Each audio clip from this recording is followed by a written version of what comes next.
का बयान हो रहा था, अभी सत्य का वर्णन हो रहा था, अभी सबसे बड़ा ब्रह्म ज्ञान उत्पन्न हो गया था। जब तक चिता जली नहीं बहुत बड़ा ज्ञानी बन रहा था। और जैसे ही कपाल क्रिया हुई सबको भागने की पड़ी। अरे मुझे तो ऑफिस जाना है, मुझे तो यहाँ जाना है, मुझे तो ये करना है, आज तो मुझे वहां जाना था, बस खबर सुनी और यहाँ चला आया। सबसे बड़ा आश्चर्य है, चिता में जलते हुए लोगों को देखकर भी जीव जिंदा रहने की उम्मीद पाले हुए हैं, जिंदा रहने की उम्मीद पाले हुए हैं। राधे राधे बोलना पड़ेगा, जोर से बोलना पड़ेगा। ये सबसे बड़ा आश्चर्य है। मार्ग क्या है? संसार में जब जन्म मिल जाए तो यहाँ का मार्ग क्या है? किस मार्ग पर हम लोग अपने जीवन को आगे बढ़ावें? तो कहते हैं महाराज, यूं तो वेदों ने भी मार्ग बताए हैं, पुराणों ने भी मार्ग बताए हैं, श्रुतियों ने मार्ग बताए हैं, अनेकों संत अनेकों महंतों ने भी हमें मार्गदर्शन कराया है। तो फिर मार्ग कौन सा अच्छा है? बोले महाराज यही कहा गया है, महाजनो येन गत सपंथ। जो सम्माननीय लोग, जो हमारे आदरणीय, जिन्होंने अपने आप को ईश्वर तक पहुंचाया है, ऐसे महापुरुष जिस मार्ग से गए हों उसी मार्ग से हमको चलना चाहिए। हमारे यहाँ वैष्णव संप्रदाय में 4 संप्रदाय हैं। हमारे आचार्य चरणों ने जो मार्गदर्शन हमें कराया है, उन्हीं आचार्य चरणों के बताए हुए मार्ग पर जो जीव चलता है, मेरे ठाकुर को वो व्यक्ति विशेष प्रिय होता है। जिस मार्ग से हमारे महापुरुष गए हैं, जिस मार्ग से बहुत सिद्ध महात्मा गए हैं, उसी मार्ग से हमको भी जाना चाहिए। चौथी बात, संसार में सुखी कौन है? अब जरा सुन लीजिएगा ध्यान से। इस संसार में सबसे ज्यादा सुखी कौन है? सुखी किसको कहेंगे?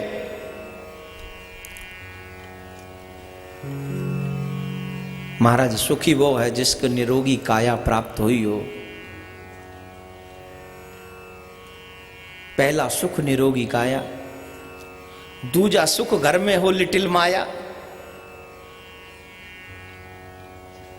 थोड़ी बहुत पैसे भी होना चाहिए ना, मना नहीं, मनी हो थोड़ी बहुत, ज्यादा नहीं, जिससे घर खर्चे होते रहें, कंप्लीट बिजली बिल और लाइट बिल और वाटर बिल और हाउस बिल और सब टाइम टू टाइम जाए। उसके बाद कुछ 10-20 हजार रुपए सेव हो जाए। किसके लिए? बच्चों के लिए, उनकी पढ़ाई लिखाई के लिए। पहला सुख निरोगी काया, दूजा सुख घर में हो माया, तीजा सुख सुलक्षणा नारी। आहा, चक्कर पड़ गया यहाँ। तीसरा सुख क्या है? बोले पत्नी आज्ञाकारी होनी चाहिए, हमारे सिंह साहब की तरह, टच वुड नजर ना लगे। इनकी पत्नी बहुत अच्छी है। अब मैं ज्यादा इनकी बड़ाई नहीं करूंगा, बस छोड़ो मेनू की। लेकिन अपने लोग होते हैं तो अच्छे लोग अच्छे मार्ग पर चलते तो दिल करता है कि उनकी कुछ प्रशंसा कर दी जाए। इसलिए बस फिर भी ठाकुर जी को हम तो ये कहेंगे, भगवान ऐसे लोगों की भक्ति आगे बढ़ाए रखे। तीजा सुख सुलक्षणा नारी, पत्नी कैसी हो? बोले आज्ञाकारी, क्रोधी ना हो। पुत्र कैसा हो? बोले आज्ञाकारी। जिसके पास में 4 चीजें हैं, निरोगी काया, धन,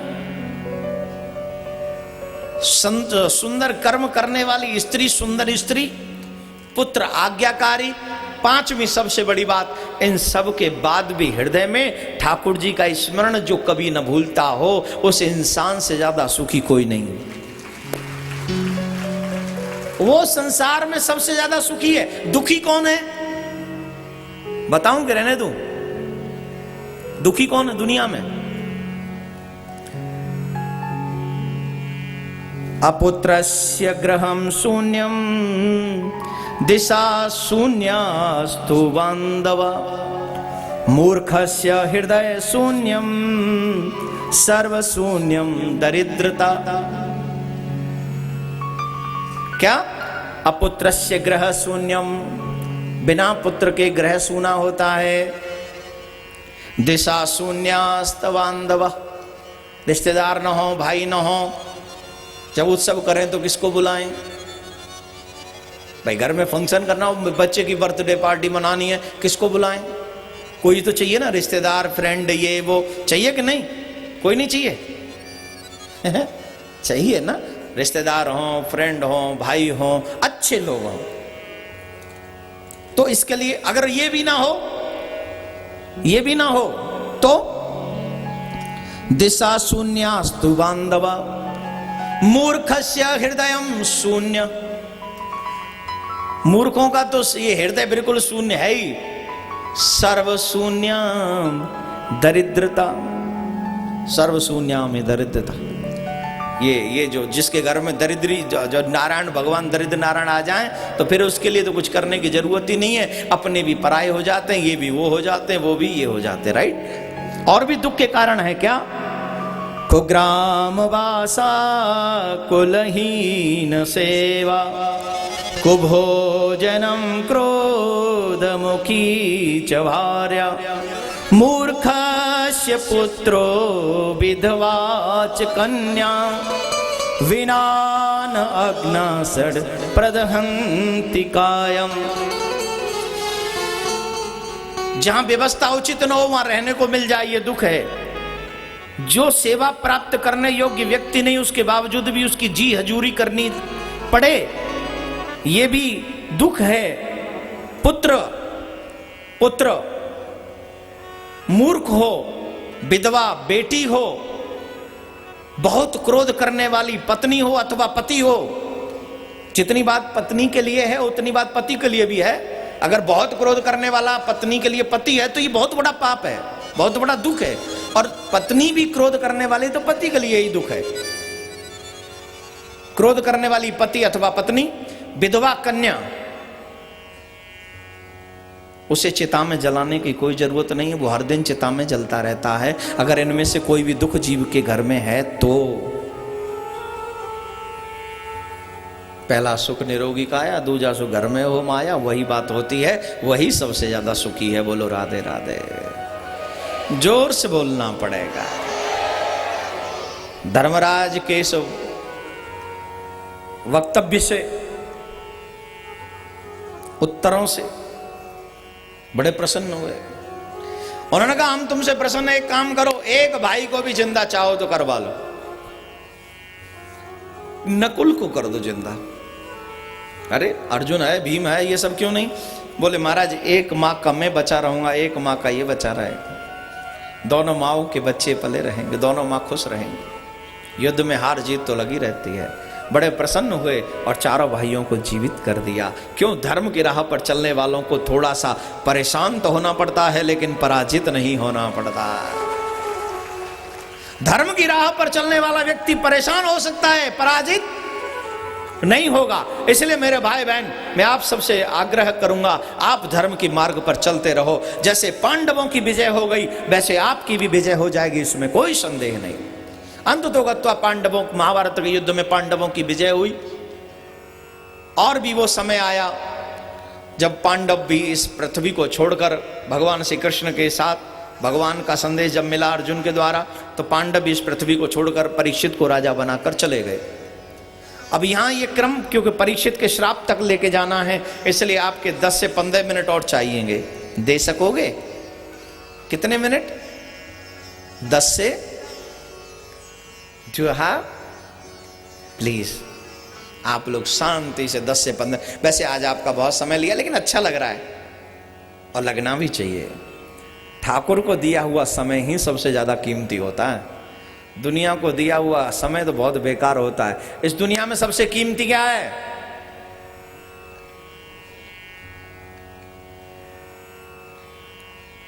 सबसे ज्यादा कॉस्टली संसार में क्या है, जरा बताइए। वो है टाइम, वो है समय। आप हर चीज को पैसे से खरीद सकते हो, लेकिन टाइम को आप पैसे से नहीं खरीद सकते। इसलिए ये टाइम जब आप किसी को दिया करें ना, तो पहले सोच समझ के दिया करें कि किसको दूं। अगर वो आके 5 मिनट भी ले गया ना, तो वो जीवन की 5 मिनट गई, और क्या पता लास्ट मोमेंट पे तेरे को 5 मिनट कम पड़ जाए, कोई आखिरी काम करते करते, वहां से मिलने वाली नहीं हूं। इस संसार में सबसे ज्यादा कीमती है तुम्हारा टाइम, इसलिए टाइम शेयरिंग जो है वो सोच समझ के किया करो। एक बार जोर से बोलेंगे। राजा परीक्षित एक दिन कहीं से आ रहे थे तो उन्होंने देखा एक बैल और एक गाय वहां पर खड़े हैं और एक व्यक्ति उन्हें मार रहा है। उनको मारता हुआ देखकर राजा परीक्षित ने सारथी से कहा, सारथी रथ रोको, और परीक्षित उतर के गए। वहां पर गए परीक्षित,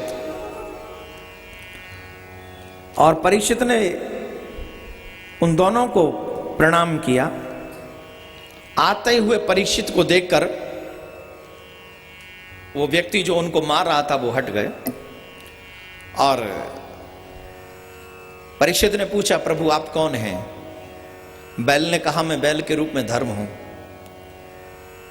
गाय से पूछा, आप कौन हैं मां? तो गाय ने कहा, मैं पृथ्वी हूं। आप दोनों बोलिए, कलयुग हमें मार रहा है। कथा सुनाऊंगा, पूरी सुनना, सब कुछ सुना दूंगा, लेकिन आप पहले रियल कंडीशन में जाइए। आज सरेआम भारत में गौ हत्या होती है, सरेआम। मैं किसी एक जाति समुदाय पर ब्लेम नहीं करता, मैं तो यही कहूंगा इसमें हमारे हिंदू भाई भी इन्वॉल्व हैं। पता नहीं किस नरक में उन्हें ठौर मिलेगा।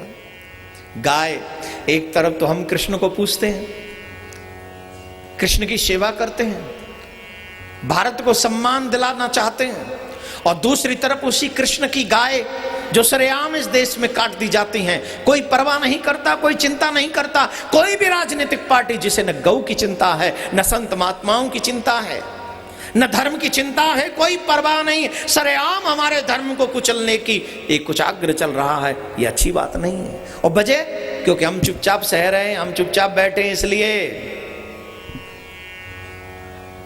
कैसे मिलेगा कृष्ण? कैसे होगा कृष्ण की कृपा तुम्हारे ऊपर?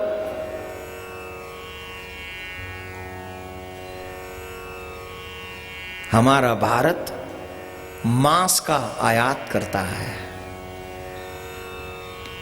विश्व में नंबर 1 बनना चाहते हैं हम। किस में? बोले मांस का आयात करने में, सप्लाई करने में। और कुछ नहीं था हमारे देश में, और कुछ नहीं था। हमें नंबर 1 बनना है तो इसमें कि गौ मांस हम अपने देश से सप्लाई कर सके। गांधी बापू ने तो यह सपना नहीं देखा होगा निश्चित तौर पर। न गांधी बापू ने यह सपना देखा होगा, न मेरे कृष्ण ने यह सपना देखा होगा, न मेरे राम ने यह सोचा होगा कि आने वाली मेरी पीढ़ी धर्म को इस हद तक गिरा देगी। नहीं सोचा होगा। वजह, हम आज भी चुपचाप बैठे हुए हैं। किसी में भी कोई ईमानदारी नहीं अपने धर्म को बचाने की। गौ को सरेआम काट दिया जाता है, धर्म को अपमानित बार बार किया जाता है, और हम चुपचाप बैठे हैं। वजह क्या है? सबको अपनी रोटी की पड़ी है। गौ कहती है, महाराज लोग मेरे ऊपर मलमूत्र त्यागते हैं, मुझे कोई फर्क नहीं, पृथ्वी का रूप है ना। मेरे ऊपर मलमूत्र त्यागते हैं, मुझे प्रॉब्लम नहीं है। ये सब मेरे ऊपर मलमूत्र त्यागते, मैं सहती हूं। लोग मेरा सीना चीरकर अपने लिए मकान बनाते, मैं सहती हूं। लोग मेरा सीना चीरकर अपने लिए पानी निकालते, मैं देती हूं। इतने इतने बड़े पर्वत, इतने विशालकाय समुद्र मेरे ही ऊपर हैं, मैं सब कुछ सहती हूं, मुझे तकलीफ नहीं है। लेकिन नहीं सहा जाता तो बाल हत्या और बाल अपराध नहीं सहा जाता। गौ हत्या मेरे से बर्दाश्त नहीं होती। तभी तो देखिए ना, कभी सुनामी आती है, कभी भूकंप आता है, आएगा। ये भारत में भी आता है और आ रहा है। ये मत भूलो कि तुम्हारी सत्ता, चाहे तुम्हारा अपना प्रभाव 2, 4, 10, 20 साल रह सकता है, लेकिन ये प्रकृति का प्रभाव पहले था, आज है और आगे रहेगा। अगर प्रकृति से खिलवाड़ करोगे तो तुम्हें नेस्तानूद कर देगी, बर्बाद कर देगी, तुम्हें कहीं का नहीं छोड़ेगी। ये मैं सिर्फ एक हिंदू होने के नाते नहीं बोल रहा हूं। जब भूकंप आता है तो समुदाय देखकर नहीं आता। जब जल में, समुद्र में तूफान आता है तो कोई वो जाति, समुदाय, कंट्री देखकर नहीं आता। उसमें मरने वाले हिंदू भी होते हैं, क्रिश्चियन भी होते हैं, मुस्लिम भी होते हैं। क्यों? कि सबकी जिम्मेदारी है इस कल्चर को बचा के रखें, इस नेचर को बचा के रखें। 3 साल की बच्ची के साथ रेप, 60 साल की बुजुर्ग के साथ में ये दुष्कर्म, कोई सुरक्षित ही नहीं है। बच्चों की किडनैपिंग, बच्चों, छोटे छोटे बच्चों का मर्डर, ये कहां आ गए? बातें करते राम राज्य की, राम राज्य आएगा? ये राज्य तो रावण राज्य से भी ज्यादा खतरनाक होते जा रहे हैं, जहां किसी पे कंट्रोल ही नहीं, कोई कंट्रोल नहीं। पृथ्वी मां कहती है मैं इसलिए दुखी हूं क्योंकि लोग मेरे ऊपर पाप करते हैं, बाल हत्या करते हैं, गौ हत्या करते हैं, इसलिए दुखी हूं मैं। और ये कलयुग में ज्यादा होंगे। ये कलयुग है जो हमें मार रहा है। धर्म से पूछा आप कौन हैं? बोले मैं धर्म हूं। बैल से पूछा आप कौन हैं? मैं धर्म हूं। आप क्यों दुखी हैं? बोले मैं भी कलयुग की वजह से दुखी हूं। आप क्यों दुखी हैं? बोले महाराज कलयुग में कोई धर्म नहीं करना चाहता, कोई भी धर्म नहीं करना चाहता है। हमने तो देखा है कई लोग तो धर्म सिर्फ नाम के लिए करते हैं। किसके लिए? जोर से बोलिए। याद है ना, लास्ट ईयर सुनाया था क्या? मूविंग फैन, याद है कि नहीं? याद आ गया? अब तो नहीं सुनाऊं फिर?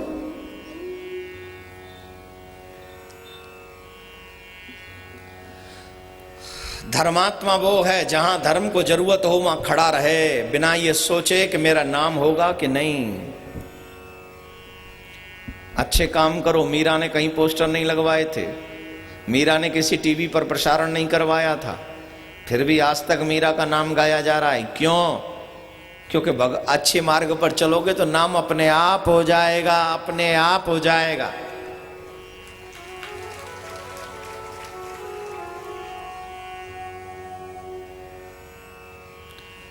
परीक्षित ने कहा आप चिंता मत करो, मैं इस कलयुग को मार दूंगा।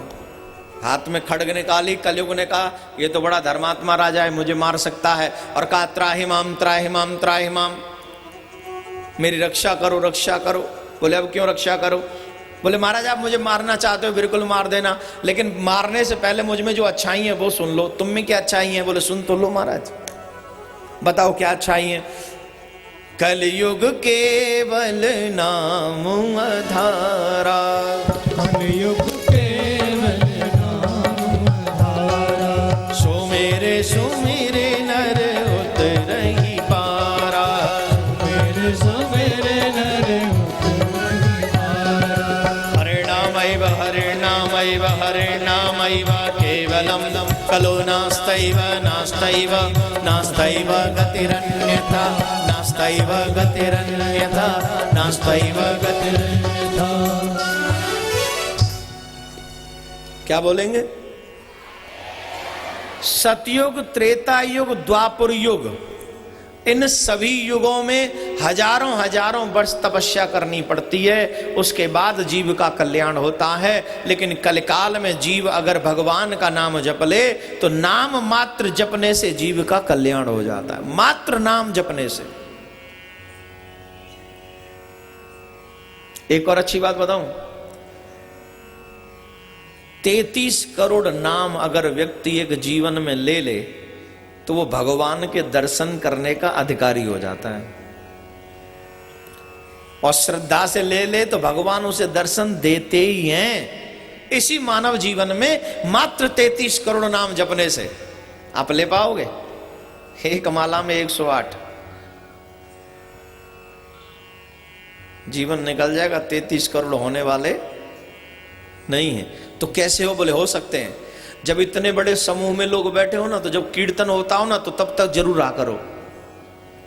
क्यों? एक कलयुग में विशेष वो छूट वाली बात होती है ना। आजकल दुकानदार काफी छूट दे रहे हैं, बिल्डर्स काफी छूट दे रहे हैं।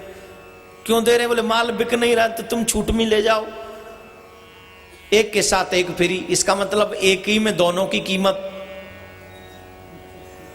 पर तुम समझो एक के साथ एक फ्री, ले जाओ। कुछ तो सोच के ले जाओ, फिर भी छूट मिलती है ना, मिलती है ना।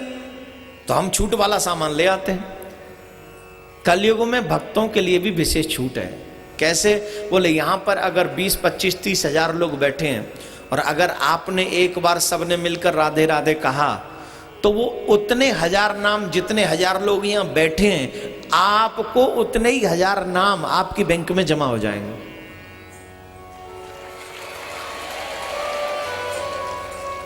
आप लेंगे एक बार और कितने हजारों नाम हो जाएंगे। इसलिए भगवान का जब कीर्तन हुआ करे तो सबको बोलना चाहिए। बोले इन सब के पाप कहां जाएंगे? बोले इनमें एक बहुत बड़ा धर्मात्मा भी 2-4 आते हैं। कैसे धर्मात्मा? बोले सारे तो बोलते हैं राधे राधे, लेकिन 1-2 धर्मात्मा बेचारे बोल नहीं पाते। उन सब का पाप जो है वो सब बेचारे पे, अकेले पे उन सब का लोड रहता है। एक आध ऐसा भी तो चाहिए जो सबका पाप ले जाए, है ना? तो वो एक आध ले जाता है। तो कलयुग में ये विशेष बेनिफिट है कलयुग के भक्तों के लिए। अब राजा परीक्षित ने सोचा जब इतना अच्छा है तो मैं कलयुग के लोगों का ये आसान तरीका छीनूंगा नहीं, तो कलयुग को रहने के लिए जगह दे दी। क्या? बोले जहां मदिरालय है वहां रहो, जहां जुआलय है वहां रहो, जहां वैश्यालय है वहां रहो, जहां हिंसा होती है वहां रहो। बोले महाराज एक जगह और दे दो। क्या? बोले स्वर्ण में। ए मस्तु कह दिया। राजा भूल गए सर पे जो मुकुट है वो भी सोने का है। सोने का कौन सा? अब लोग तो अलग अलग अर्थ करते हैं इसका, मैं क्या अर्थ करूं। गोल्ड को भगवान का भी रूप कहा गया है, धातुओं में सोना भगवान है। दूसरी तरफ स्वर्ण में ही कलयुग का निवास है। और क्या विवेचना करोगे इसकी? एक साधु ने कहा जो अधर्म से कमाई हुई संपत्ति से जो सोना बनाया जाता है उसमें कलयुग का वास है। और जो मुकुट था राजा के सर पे, वो जरासंध को जीत कर जो लाए थे ना वो मुकुट, वो था इस समय।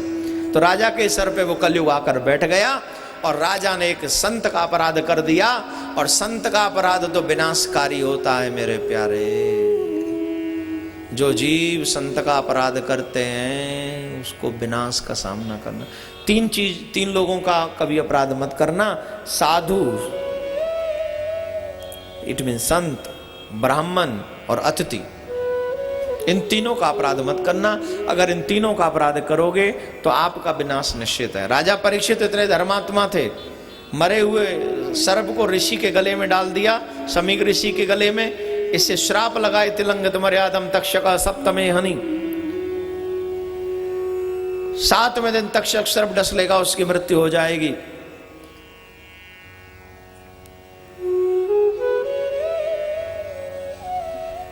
राजा को जब पता चला तो राजा ने उसी समय घर छोड़ दिया।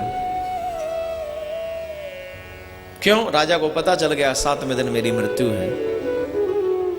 और गंगा के तट पर पहुंच गए, संतों को प्रणाम किया, पूछा जिसकी मृत्यु 7वें दिन हो वो क्या करे। बोलो राधे राधे। जोर से बोलिए। ए माई, ए माई, घर जाना है? अच्छा सुनो, अच्छा 2 मिनट बैठो, वहीं बैठ जाओ, 2 मिनट बैठ जाओ। हाँ बस, बहुत जिद्दी है। हमारे कहते ना बैठेगी तो फिर तेरे कहते ते बहू ना बैठेगी, जा। सभी बोलेंगे राधे राधे। 5 मिनट और देंगे आप हमें सभी? हाँ हो गया समय। 5 मिनट इसलिए क्योंकि मैं चाहता हूं आपको एक भजन सुना दूं, उसके बाद आरती करेंगे और आरती के बाद ही आप जाएंगे। आरती से पहले मत जाया करो, ये नियम बना लो। आरती से पहले जाओगे तो आपको कथा का पूरा लाभ नहीं मिलेगा, ये पक्की बात है। और 6:15 और 6:30 बजे तक का समय आपका हमारा है कंफर्म। 6:30 कल कथा कितने बजे शुरू होगी? 3 बजे। तो आप लोग कितने बजे आएंगे? आप लोग पहले आ जाएं थोड़ा सा, और जब व्यासपीठ पर कथा प्रारंभ हो उससे पूर्व आपको यहां आना चाहिए, यही हमारा नियम कहता है। राजा परीक्षित की मृत्यु 7 दिन में है और हम सब की भी मृत्यु 7 ही दिन में। संडे टू सैटरडे कितने दिन होते हैं? 7 दिन। इन्हीं 7 दिनों में हमारा जन्म होता है, इन्हीं में मरना।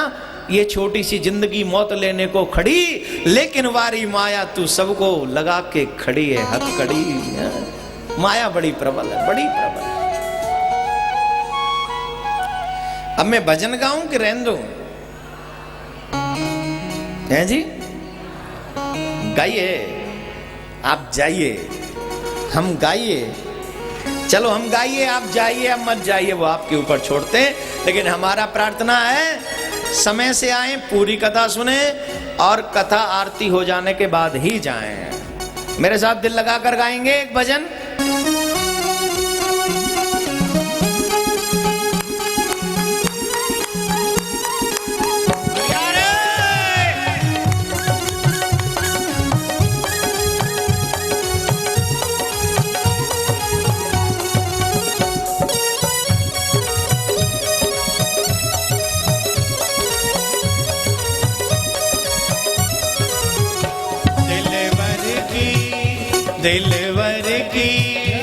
दिलवर की अदा निराली है, दिल छीन लिया उसने मेरा।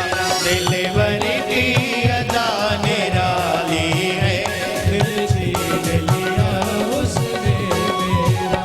दिल छीन लिया उसने मेरा, दिल छीन लिया उसने मेरा।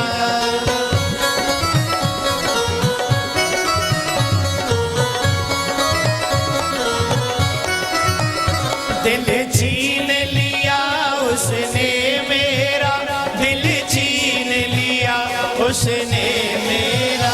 प्यारे की, प्यारे की, प्यारे की मूरत प्यारी है, दिल छीन लिया उसने मेरा।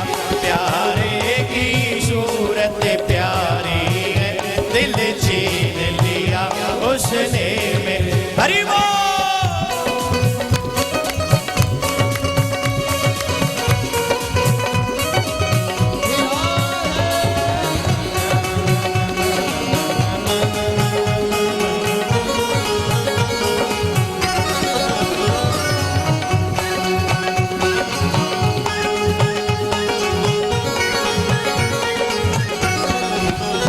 दिन रात तड़पता रहता हूँ घनश्याम तुम्हारी यादों में।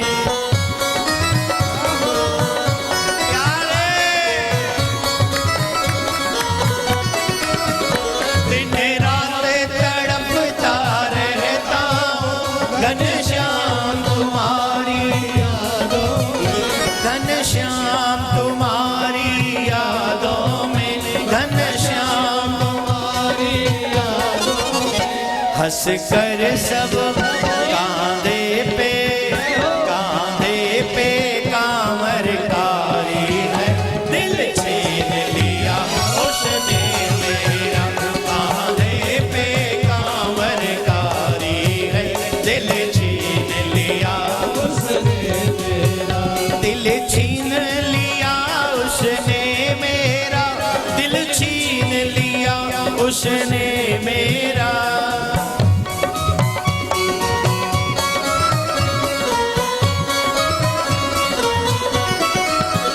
दिलवर की, दिलवर की, दिलवर की अदा निराली है, दिल छीन लिया उसने मेरा।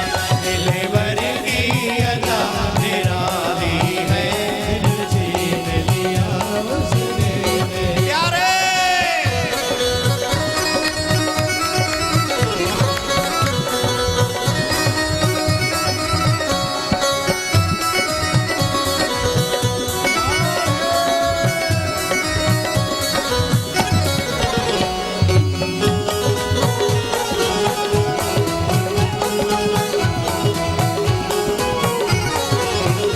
मृग जैसे मोटे नैनों पे बलिहारी जाऊं मैं प्यारे। प्यारे,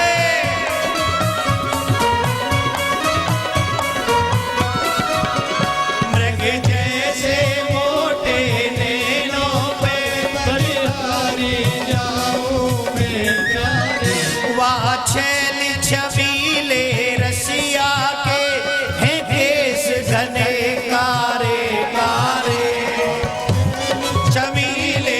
रसिया के सिर केश घने काले काले, अधरों पे मुरलिया प्यारी है, दिल छीन लिया उसने मेरा। अधरों पे मुरलिया प्यारी है, दिल छीन लिया उसने मेरा। ओ दिल छीन लिया उसने मेरा, दिल छीन लिया उसने मेरा,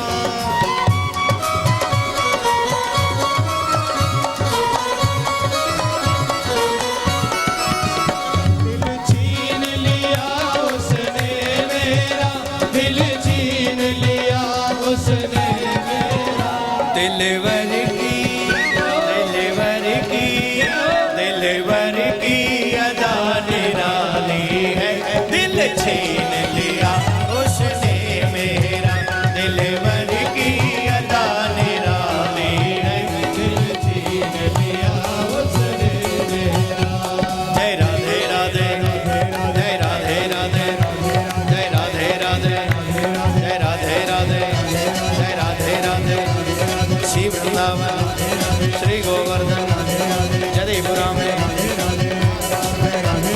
आने और में, परिक्रमा में, आते बोले, जाते बोले, सब मिल बोले, जोर से बोले, जय राधे राधे, जय राधे राधे, जय राधे राधे, राधे राधे, राधे राधे, राधे राधे, राधे राधे, राधे राधे, राधे राधे, राधे राधे, राधे राधे, राधे राधे, राधे राधे, राधे राधे, जय राधे राधे, राधे राधे, राधे राधे, राधे।